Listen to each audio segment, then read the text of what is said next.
Bienvenidos a esta presentación de embriología general del curso de morfología de la carrera de odontología. Mi nombre es Cristian Astorga, soy profesor del Departamento de Morfología de la Universidad de los Andes y el día de hoy me han encomendado poder compartir con ustedes estas presentaciones que abordan los eventos iniciales del desarrollo. Comenzaremos con esta primera presentación que aborda principalmente un esquema general respecto a la formación de un nuevo individuo, partiendo como tal de la base de el proceso de formación de gametos, que es lo que vamos a denominar como gametogénesis. En este primer cuadro cronológico, quisiera compartir con ustedes un poco una visualización temporal de los eventos que vamos a estar estudiando estas primeras presentaciones. En el caso de este cuadro, podemos observar al costado izquierdo que la edad en semanas está representada tanto con números positivos como números negativos, constituyendo como tal el punto de quiebre en semanas o momento cero del desarrollo, como tal el evento que da inicio a la formación de un nuevo individuo, que corresponde a la fecundación.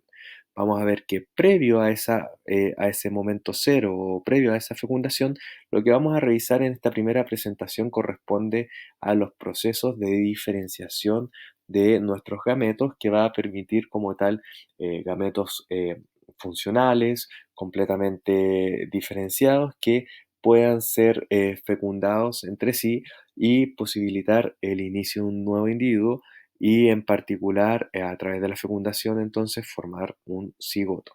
Ahora, en semanas también vemos que la primera semana del desarrollo está caracterizada desde la fecundación con la formación de un cigoto, una división celular, ¿cierto?, que va a ser progresiva, con una organización o nueva organización de este embrión, que permite que al término de la primera semana este embrión, que ya ha llegado hasta el útero, pueda iniciar como tal la implantación en el útero para comenzar luego a nutrirse a partir del aporte materno sanguíneo.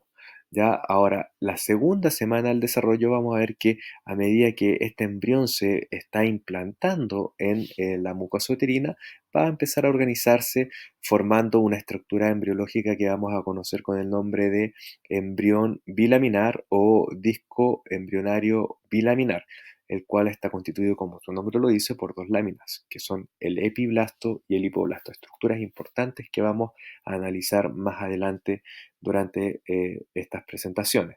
Ahora, como tal, quisiera entonces reforzar la idea de que tiene que haber primero una formación de gametos que permita entonces la fecundación, y luego de eso vamos a observar entonces eh, los eventos que tienen que ver con la organización inicial de un embrión en desarrollo.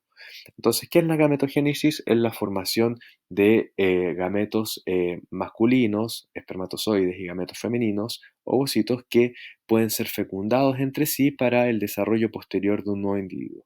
Ahora la pregunta es, ¿de dónde provienen estos gametos? Estos gametos provienen de células germinales primordiales, que son células que se desarrollan tempranamente en el interior del embrión, y que vamos a observar que migrarán tempranamente también hacia los gónadas en formación, es decir, hacia los testículos y los ovarios del embrión que se esté formando, para colonizar esas gónadas en formación. Entonces, en el caso de que este fuera un embrión de sexo cromosómico XY, veríamos que estas células germinales primordiales que están migrando hacia las gónadas llegarán a este testículo en formación, y como tal en ese momento podríamos decir que hay un punto inicial del desarrollo de la gametogénesis. En el caso de que este fuese un embrión de sexo cromosómico femenino o XX, veremos que estas células germinales van a estar colonizando ya no testículos en desarrollo, sino que los ovarios que van a estar ahí desarrollándose en ese momento. Ahora, ¿qué incluye la gametogénesis? La gametogénesis es un proceso que incluye una meiosis con la reducción del número cromosómico y una citodiferenciación que permite como tal la especialización de estas células para favorecer la fecundación. El mejor ejemplo que podemos dar de esto corresponde a lo que ocurre en el espermatozoide con la formación de una cola. Ya una cola como la que presenta el espermatozoide, una estructura altamente especializada y que como tal tiene función de permitir la movilización del espermatozoide para poder, digamos, migrar o viajar a lo largo del tracto genital femenino para poder fecundar un ovocito. Entonces, como decíamos anteriormente, la gametogénesis consta entonces de dos elementos importantes. La meiosis, que reduce el número cromosómico de 46 a 23 cromosomas, y la citodiferenciación, que modifica la forma de estas células y permite especialización de estas células para que se pueda llevar a cabo la fecundación. Ahora, como tal, la gametogénesis tiene algunas similitudes, pero también, por cierto, tiene algunas diferencias respecto a la gametogénesis masculina o espermatogénesis y la gametogénesis femenina o también llamada ovogénesis. Como tal, todas las células germinales primordiales, tanto en el hombre como en la mujer, vamos a ver que van a sufrir procesos de mitosis, los cuales van a permitir el aumento de este número de células en número, ¿cierto? Ahora, posteriormente a esta mitosis, vamos a ver que se va a iniciar la meiosis. Y esta meiosis comienza con, primero, la replicación del DNA, la síntesis del DNA, que va a preceder a las dos divisiones meióticas. Como tal, ese evento vamos a ver que va a ser distinto respecto al momento en el cual ocurre.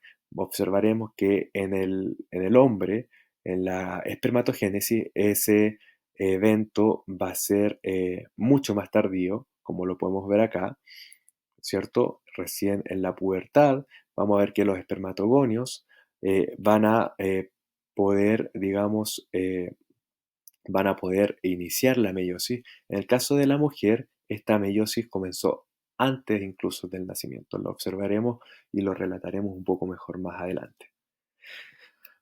Como tal, veremos que las células germinales primordiales colonizan los testículos tempranamente durante el desarrollo, diferenciándose en espermatogonios. Es decir, esta célula germinal primordial que llegaba hasta el testículo, cuando llega al testículo va a denominarse espermatogonio. Estos espermatogonios pueden sufrir mitosis, van a aumentar su número, ¿cierto? Y van a quedarse, digamos, detenidas en ese momento hasta el momento de la pubertad, el momento en el cual estos espermatogonios se van a diferenciar en espermatocitos primarios. Ya es llegado al momento de la pubertad, en donde los espermatogonios se transforman ahora en espermatocitos primarios. ¿Qué determina esta transición?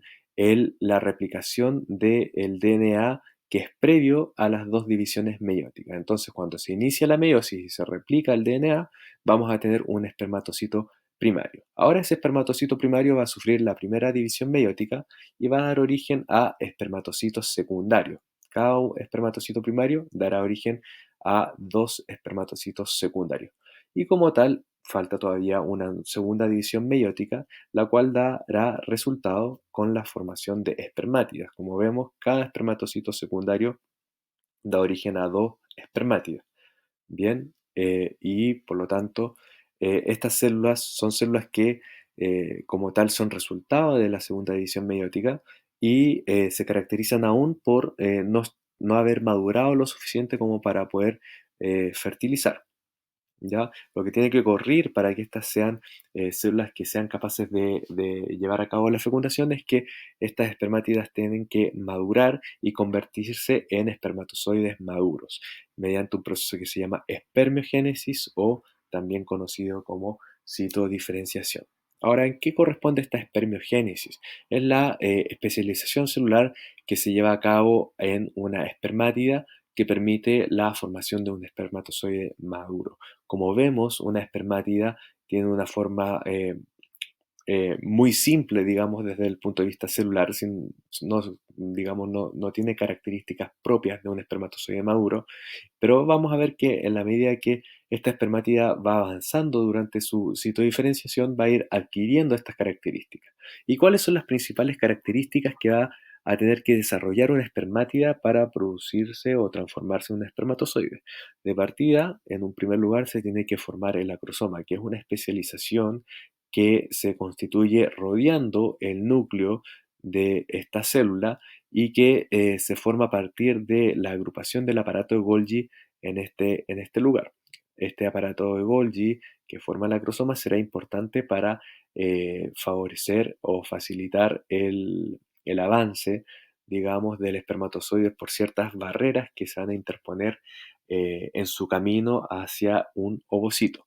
Observaremos que también durante este proceso ese núcleo va a ir condensándose, va a ir haciéndose cada vez más pequeño y como tal la forma celular de esta célula va a ir especializándose, va a permitir la formación de como tal un cuello, una pieza intermedia que agrupa como tal a las mitocondrias de este espermatozoide en citodiferenciación y también la formación de una cola, la cual esta última dijimos sería importante para el movimiento, ¿cierto?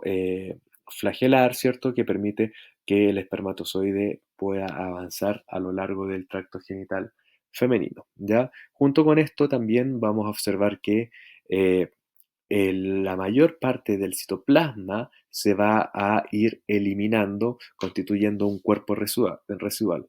Este cuerpo residual va a ir siendo absorbido por unas células que se hallan vecinas a los espermatozoides en el lugar en donde se están desarrollando, que se denominan las células de Sertoli, o mejor dicho, como se conocen actualmente, células sustentaculares o sustentocitos. Ahora, para que nos hagamos un poco una mejor idea de cómo es el desarrollo de la espermatogénesis dentro del testículo, vamos a tener que imaginarnos que vemos una sección de un túbulo seminífero cortado transversalmente. Imagínense, este túbulo seguía hacia acá y estaba cortado transversalmente, pero que podemos observar digamos, un fragmento de este túbulo seminífero. ¿Y qué es lo que vamos a observar? Que existe un epitelio espermatogénico que se sustenta sobre una membrana basal que está en la superficie o en la parte más, digamos, externa de este túbulo seminífero. Observaremos que existen varias capas celulares desde la membrana celular hacia el interior del lumen de ese túbulo seminífero y dentro de las capas celulares que encontramos es importante señalar que mientras más cercanas estas células se hallen de la membrana basal, o sea, mientras sean más basales, estas células van a estar más atrás, digamos, en la diferenciación de un espermatozoide. Es decir, en la parte basal de este epitelio espermatogénico encontraremos básicamente a los espermatogonios, ¿ya? Y en la medida que estos van avanzando, debido a los cambios que se van llevando a cabo en ellos, vamos a observar que estos se van a transformar en espermatocitos primarios, los cuales se van a acercar un poco más hacia el lumen. Después vamos a observar a espermatocitos secundarios, después a espermátidas que comienzan como tal la espermiogénesis, ¿cierto? Fíjense cómo acá muestran cómo ya han empezado a desarrollar una cola o flagelo y cómo se empieza a condensar el núcleo y se empieza a reducir el citoplasma hasta como tal llegar a la formación de un espermatozoide. Ya este cuadro es bien interesante y es bastante completo porque señala como tal los diversos cambios que se llevan a cabo a lo largo del epitelio espermatogénico y la duración que tienen en cada uno de estos estadios estas diversas células, ¿ya? Y también digamos, el estadio cromosómico a medida que vamos avanzando en la meiosis, ¿cierto? Y en los eventos que caracterizan, ¿cierto? A estas células que están en diferenciación. Ahora, un elemento importante que es fundamental para recordar es que en el caso del hombre vamos a observar que durante toda su vida, durante todo el ciclo vital del hombre, observaremos que en los túbulos seminíferos existen espermatogonios. Y estos espermatogonios tienen dos opciones. Tienen la posibilidad de hacer mitosis, con lo cual generan nuevos espermatogonios y con lo cual se mantienen, ¿cierto? Digamos, a perpetuidad, digamos, un pool o un banco de espermatogonios que pueden eventualmente entrar a meiosis y avanzar hacia la diferenciación de un gameto. Ahora, la otra opción es efectivamente que lleven a cabo meiosis y que avancen hacia la diferenciación de un espermatozoide.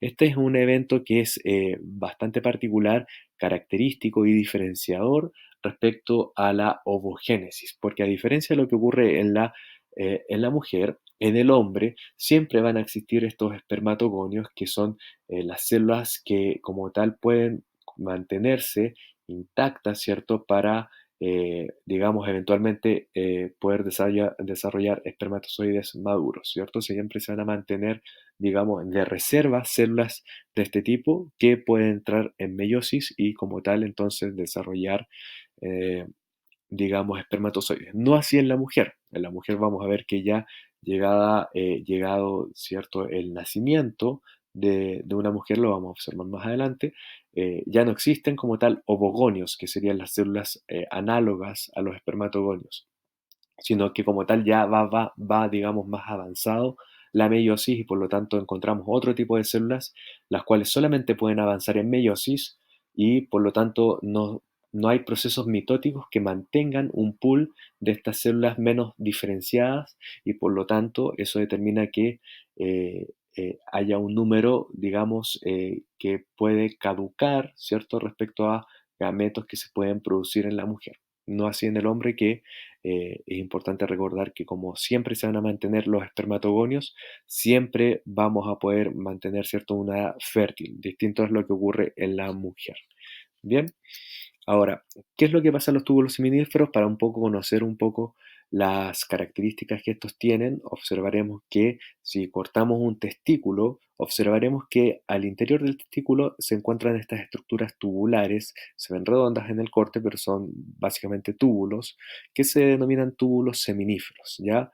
Los cuales si aumentamos de tamaño, observaremos que tienen esta conformación. Fíjense aquí, tenemos la membrana basal, ¿cierto? Que determina la porción más basal de este epitelio espermatogénico y hacia acá el lumen de ese túbulo seminífero.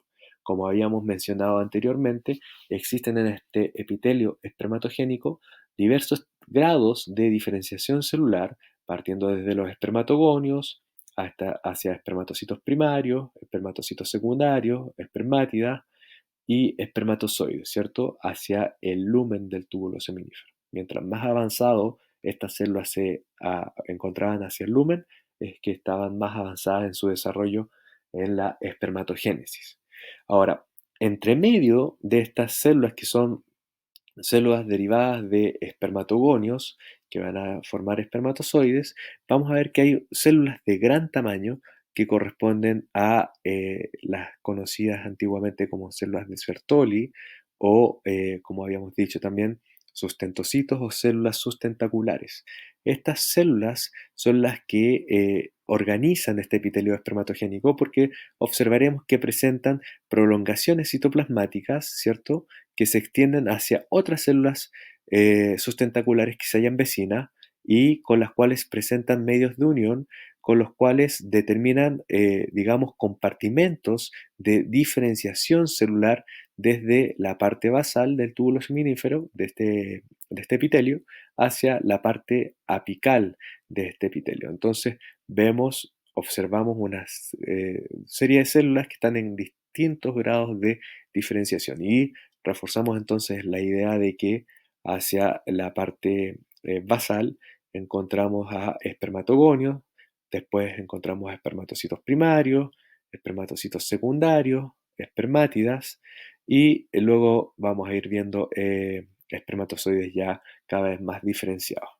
Estas células son sumamente importantes porque estas mismas prolongaciones que establecen estos compartimentos determinan la conocida barrera hematotesticular, que es una barrera selectiva que, como, su como lo expresa su característica de selectiva, va a seleccionar algunas sustancias, nutrientes que pueden pasar desde los vasos sanguíneos que se hallan por fuera del túbulo seminífero hacia células que están más diferenciadas. ¿Por qué es esto? Porque si hay alguna sustancia tóxica que alcance a estos espermatozoides, digamos que pueda filtrarse libremente, esa sustancia podría alterar ¿cierto? Las características genéticas de ese espermatozoide y obviamente generar problemas durante la fecundación, ¿ya? Entonces esta barrera hematotesticular está formada básicamente por estas células sustentaculares o sustentocitos. Ahora, otro grupo de células que observaremos en el testículo ahora ya no se hallan dentro del túbulo seminífero, que era esto de acá, sino que se hallan en el intersticio. Y estas células son células de característica endocrina, son células que secretan testosterona. Y estas células se denominan clásicamente como células de Leydig o como se denominan ahora endocrinocitos intersticiales. Estas células como tal van a ser importantes porque la producción hormonal de estas células va a determinar la diferenciación de los espermatozoides. Bien. Ahora, veamos un poco lo que ocurre durante la ovogénesis. Vamos a tener que durante la ovogénesis existen células germinales primordiales que ingresan al interior de los ovarios también tempranamente en el desarrollo para diferenciarse como ovogonias. Ahora, esas ovogonias, que son las células que ya ingresaron al ovario en desarrollo, vamos a observar que pueden sufrir mitosis al interior de ese ovario y van a formar como tal ovocitos primarios que se caracterizan porque iniciaron una replicación del DNA que como tal va a dar inicio a la meiosis, ¿ya? Ahora, como tal, ese ovocito primario va a quedar detenido en profase 1 durante todo el resto del desarrollo embrionario fetal, eh, durante toda la edad, digamos, los primeros años hasta el momento de la pubertad. En el momento de la pubertad, debido a los cambios hormonales y a la selección de algunas de estas estructuras, vamos a tener que algunos ovocitos primarios van a terminar esa meiosis 1 y van a dar origen a dos células. Una célula con una gran cantidad de citoplasma que corresponde a un ovocito secundario, es la que se lleva la mayor cantidad de citoplasma, y otra segunda célula que corresponde a un primer cuerpo polar que tiene una cantidad de citoplasma muy reducida. ¿Cuál es la función de esto? Es que eventualmente un ovocito que sea fecundado tiene que tener una gran cantidad de citoplasma, con organelos, con una maquinaria de síntesis de proteínas, de una serie de estructuras que son fundamentales para el desarrollo posterior de un embrión. Ahora, llegada la pubertad, se reinicia entonces este ciclo de división meiótica que habíamos comentado anteriormente. Permite que cada ovocito primario derive en un ovocito secundario y un primer cuerpo polar, ¿ya? Ahora, luego de eso va a seguir una segunda división meiótica, la cual se lleva a cabo solo en el caso de que se realice la fecundación y como tal, producto de esta segunda división meiótica, observaremos que se genera un ovocito maduro, que es la célula que termina siendo fecundada, ¿cierto? Como tal, y como tal también van a desarrollarse tres cuerpos polares, ¿ya? Ese es el resultado de la ovogénesis en este momento. Ahora, la diferenciación del ovocito no es una diferenciación aislada dentro del ovario, sino que es una diferenciación que se lleva a cabo con relación a las células vecinas que rodean al ovocito, que se denominan básicamente como células foliculares, las cuales van a organizarse de tal manera que constituyen una estructura particular del ovario que se denomina como folículo ovárico. Entonces lo que señalaremos a continuación es un poco el desarrollo de ese folículo, así como hay una ovogénesis que permite la formación de un ovocito pasando por sus distintas etapas desde estas células germinales primordiales que se transforman en ovogonios y después terminan finalmente en un ovocito maduro. Vamos a ver que paralelamente a todo ese desarrollo también las células que rodean a los ovocitos van a constituir folículos ováricos que como tal son los responsables también de acompañar a estas células para posteriormente madurar. Entonces, ¿qué es lo que observamos? Que ya al cuarto mes de desarrollo fetal, el cuarto mes a un embrión, perdón, a un feto de 4 meses, observaremos que al interior del ovario existe una serie de ovoconios que están dividiéndose por mitosis, pero que algunos de ellos ya van a ir entrando en la replicación del DNA de la primera división meiótica. Entonces, en ese momento, cuando replican su DNA, comienzan a denominarse como tal como ovocitos primarios. Y este evento comienza a ocurrir aproximadamente hacia el cuarto mes del desarrollo. Vemos que de esta manera vamos a encontrar una serie de ovocitos primarios, ¿cierto? Que se hayan rodeados por una capa de células planas, que son estas células que estamos observando acá, que se denominan como células foliculares y como tal determinan la conformación de esta estructura rodeada de células foliculares, pero que contienen varios ovocitos primarios.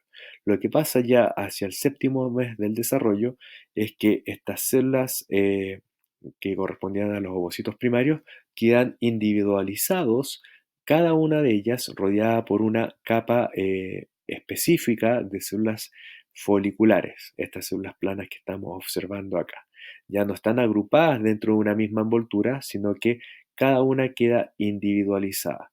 Va a ocurrir de este paso a este paso que algunos de estos ovogonios a lo mejor pueden degenerar, a lo mejor también incluso algunos ovocitos, pero los que sobrevivan van a quedar rodeados entonces al interior de estas capas de células foliculares. Y veremos entonces que en ese momento se va a estar constituyendo como tal una estructura que vamos a denominar como el folículo ovárico primordial, el cual al momento del recién nacido también vamos a observar que entonces esto está detenido en este momento del desarrollo.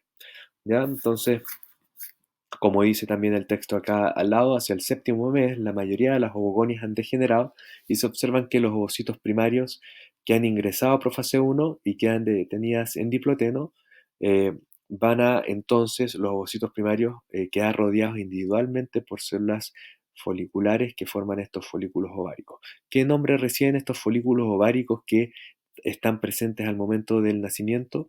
Reciben el nombre de folículos ováricos primordiales, porque vamos a tener diversos tipos de folículos ováricos.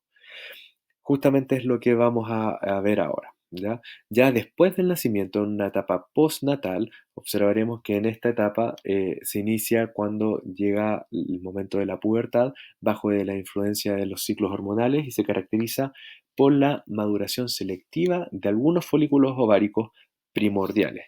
Vamos a ver que el ovario que está representado acá, esto es un esquema, pero deberíamos observar que existen folículos ováricos primordiales que están eh, muy cerca de la corteza del ovario, ¿cierto? Están en un número muy alto, concentrados en esta zona, y son muchos, como decíamos.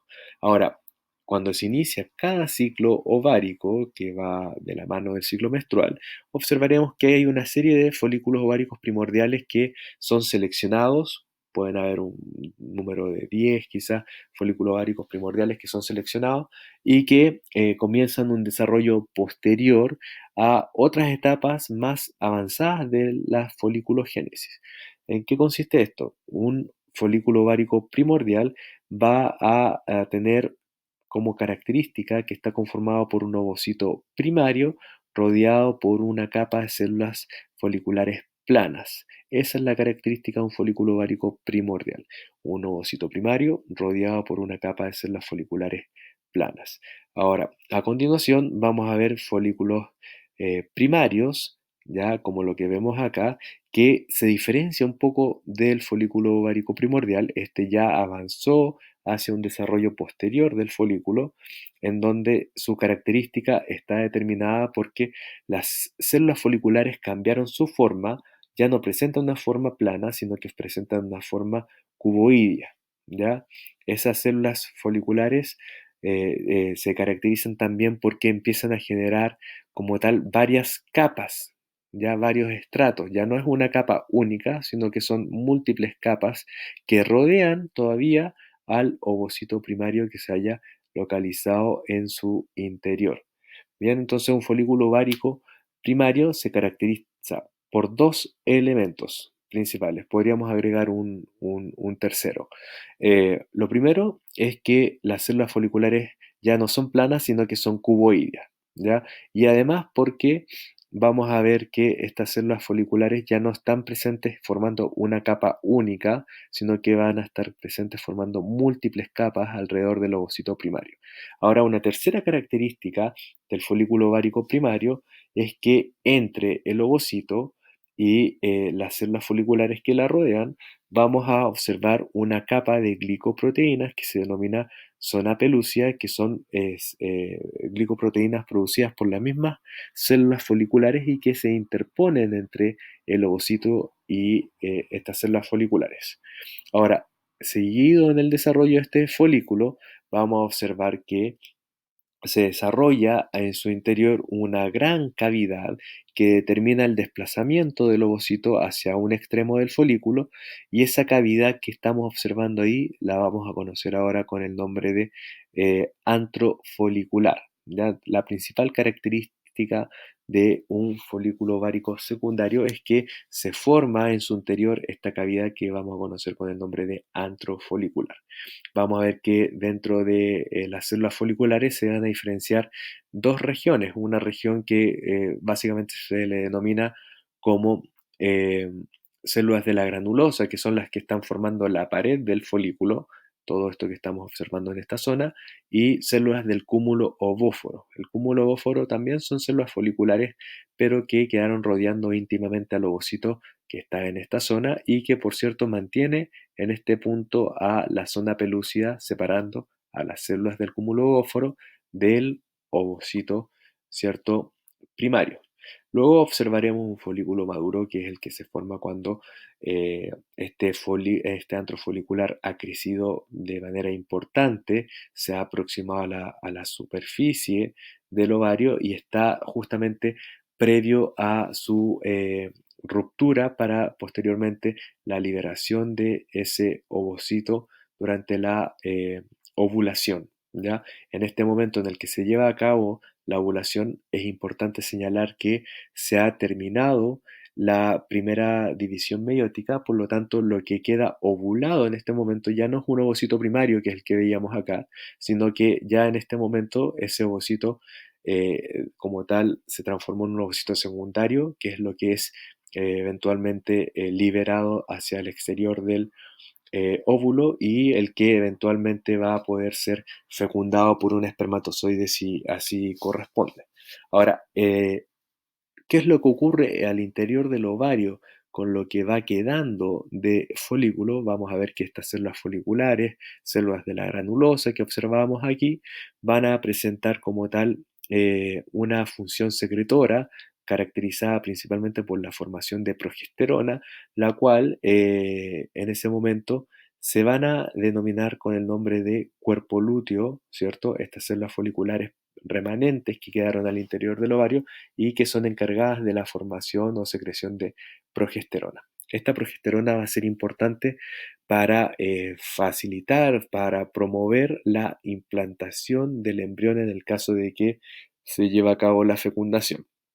Ya si no se lleva a cabo la fecundación, este cuerpo lúteo observaremos que luego de haber crecido de manera importante de tamaño, porque la secreción de este cuerpo lúteo es muy grande, vamos a ver que si no se llevó a cabo la fecundación, ese cuerpo lúteo comienza a degenerar como tejido cicatrizal y se va a denominar en ese momento como cuerpo albicans, que va a permanecer, ¿cierto?, al interior del ovario, como tejido fibrótico.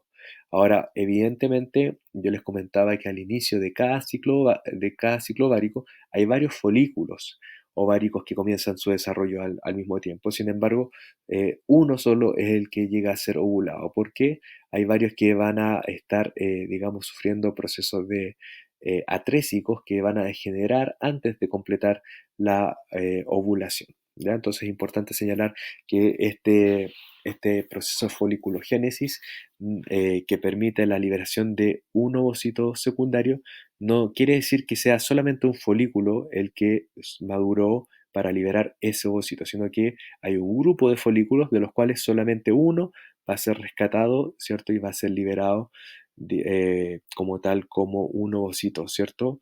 Que puede ser fecundado eventualmente. Ahora, otra cosa importante que hay que señalar de este proceso es que durante la ovulación no se va a liberar solamente el ovocito secundario, sino que esto lo hace acompañado de ciertas estructuras que hemos mencionado. Por un lado, la zona pelúcida se mantiene rodeando al ovocito secundario y va a ser una barrera que deben atravesar los espermatozoides si es que se lleva a cabo la fecundación. Y rodeando a la zona pelúcida vamos a ver el grupo de células que constituía al cúmulo ovóforo. Ese grupo de células se va a conocer en este momento como la corona radiada, ya que va a rodear justamente a toda esta estructura que fue ovulada y que también es una barrera que debe ser atravesada por espermatozoides para poder alcanzar finalmente a un ovocito. Ahora, observemos un poco cómo se ven estas estructuras, digamos, en cortes histológicos para poder comprender un poquito mejor cómo se caracterizan los diversos estadios de diferenciación de un folículo. Observemos que en la superficie del ovario, todas estas estructuras redondeadas que presentan, que vemos de aspecto globoso y que están cerca de la superficie del ovario, corresponden a folículos ováricos primordiales, los cuales se caracterizan porque están conformados por un ovocito primario rodeado por una capa de células foliculares única. ¿Ya? Vamos a ver que dentro de estos folículos ováricos primordiales, van a ser seleccionados algunos de ellos, los cuales van a comenzar a crecer y se van a caracterizar por el cambio de forma de estas células, que va a pasar de ser células foliculares planas a ser células foliculares más bien cuboides, como podemos ver en estas imágenes. Y posteriormente, esas mismas células foliculares que se ven de forma cuboidea comienzan a desarrollar varios estratos. Ahora, en el momento en que se desarrollan varios estratos, y en el momento en que además estas células foliculares comienzan a sintetizar glicoproteínas que constituyen a la zona pelúcida, en ese momento es que vamos a hablar como tal de un folículo ovárico primario. Entonces aquí podemos enumerar un poco las características de este folículo ovárico primario. ¿Qué cosas tiene? Tiene unas células foliculares que proliferan y pasan a formar una envoltura estratificada, varios estratos, varias capas alrededor del ovocito primario, el cual está presente en esta zona. Y además se caracteriza porque presenta esta barrera de glicoproteínas que se conoce como la zona pelúcida. Básicamente esas glicoproteínas son de tres tipos que se denominan como ZP1, ZP2 y ZP3. Son las glicoproteínas que constituyen esta barrera y que como tal deben ser atravesadas por un espermatozoide si es que se lleva a cabo la fecundación. Ahora, un folículo ovárico secundario se caracteriza por la aparición de un antro folicular y vamos a observar que como tal las células foliculares se diferencian en células de la granulosa que están rodeando la pared del folículo ovárico y además células del cúmulo ovóforo que corresponden a las células foliculares que se mantienen rodeando el ovocito primario. ¿Ya? Durante este desarrollo durante este estadio, además, conformando la pared del folículo, se van a diferenciar dos capas de la envoltura externa de este folículo, que se denominan como teca interna y teca externa, ¿ya? Y finalmente, un folículo ovárico maduro o de Graf básicamente se caracteriza por la misma estructura de un folículo ovárico secundario, pero que su antro folicular ha crecido de una manera importante, ¿cierto? Hemos visto que se ha empezado a aproximar hacia la superficie del ovario y esto obviamente está previo a la ovulación. Entonces estamos hablando de este momento, ya un folículo maduro o como se llamaba anteriormente como folículo de Graf. Ahora, ¿cómo se controla el ciclo ovárico o cómo se entiende? Se entiende a partir de básicamente dos fases. Una fase folicular o proliferativa, en la cual se lleva a cabo el desarrollo inicial de estos folículos y que en términos de ciclo ovárico, que es un ciclo que contempla aproximadamente 28 días, va a llevarse a cabo durante los primeros 14 días o la primera mitad de este ciclo. ¿Ya? Durante esta primera parte observaremos que las hormonas gonadotrofinas hipotalámicas controlan la secreción hipoficiaria de las hormonas luteinizante y folículo estimulante, las cuales van a comenzar a aumentar su secreción durante la fase folicular y en particular cuál es la acción que van a tener estas hormonas. En el caso de la hormona folículo estimulante, esta va a estimular la producción de estrógenos a partir de células foliculares y eso determina el desarrollo posterior del folículo y que se evidencia en esta imagen al observar cómo en la medida que aumentan la hormona folículo estimulante y la hormona luteinizante, van a empezar a madurar y a crecer esos folículos. Luego, también la hormona luteinizante va a estimular la producción de progesterona, pero a partir de células foliculares. La fase lútea o fase secretoria se va a caracterizar debido a que existe en este momento un pic de elevación de la hormona luteinizante que como tal marca la transición entre fase folicular y fase lútea o secretora, y esa hormona luteinizante es la que va a permitir como tal la destrucción de la lámina basal de las células foliculares con el crecimiento de vasos sanguíneos hacia el interior del folículo. Esto es lo que determina la ovulación, ¿ya? La destrucción de la lámina basal con la ovulación y al mismo tiempo el crecimiento de vasos sanguíneos hacia el interior del folículo en el momento en el cual se establece el cuerpo lúteo, que dijimos que era esta estructura remanente al interior del ovario formada de células foliculares que tiene una función secretora y que principalmente van a liberar progesterona. Por eso acá señalamos que también la formación del cuerpo lúteo está determinando la liberación de progesterona. Ahora, paralelamente a los cambios que ocurren respecto a los procesos de maduración del folículo, observamos cómo existen cambios respecto a el ciclo uterino o cambios que existen respecto a la mucosa uterina. Observamos que cuando inicia la fase folicular luego de un periodo de menstruación, empezamos a desarrollar un engrosamiento de la mucosa uterina, caracterizada también por el crecimiento de arterias, ¿cierto? Y la formación de glándulas que son importantes para la preparación del útero en el caso de que se lleve a cabo la fecundación, si es que ese embrión debe ir a implantarse. Durante la fase lútea observaremos que estos cambios se mantienen con una mucosa uterina muy engrosada, ¿cierto? Con una gran cantidad de vasos sanguíneos, gran cantidad de glándulas. Esto es un hábitat ideal para el embrión que debe llegar a implantarse en esta zona. Y esa mantención de esa mucosa uterina es debida a la liberación de progesterona a partir del cuerpo lúteo. Si es que no se lleva a cabo la fecundación, ese cuerpo lúteo degenera. ¿Y qué es lo que va a ocurrir? Se va a transformar en un cuerpo albicans.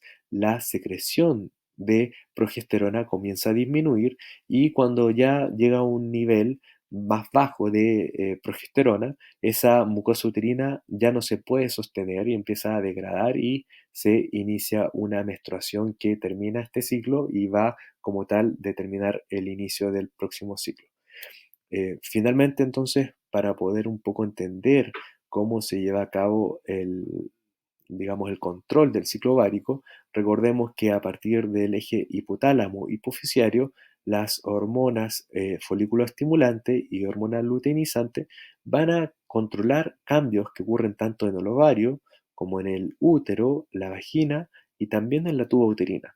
¿Cómo es que esto se va a llevar a cabo? Básicamente en una primera fase que denominamos la fase folicular o proliferativa a partir del control que se lleva a cabo a partir de la hormona folículo estimulante. Entonces, al inicio del ciclo ovárico, la hormona principal que controla los cambios del desarrollo del folículo y que determinan este inicio del ciclo ovárico está determinado por la célula folículo estimulante. ¿Qué es lo que hace básicamente?